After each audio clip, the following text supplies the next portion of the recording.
எங்கள் வீட்டில் எல்லா நாளும் கார்த்திகை, எங்கள் நிலவில் என்றும் இல்லை தேய்திரை. எங்கள் வீட்டில் எல்லா நாளும் கார்த்திகை, எங்கள் நிலவில் என்றும் இல்லை தேய்திரை. கிளி கூட்டம் போல் எங்கள் கூட்டமே இது ஆனந்த பூந்தோட்டம், அன்பின் ஆலயம். எங்கள் வீட்டில் எல்லா நாளும் கார்த்திகை,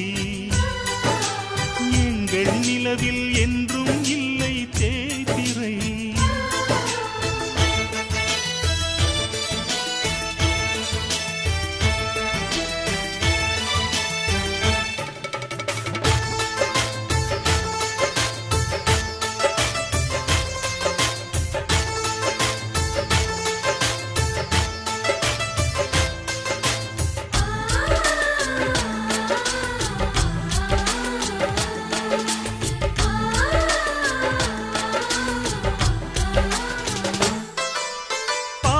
பறவை கூட்டங்களே பாசத்தின் மொழியை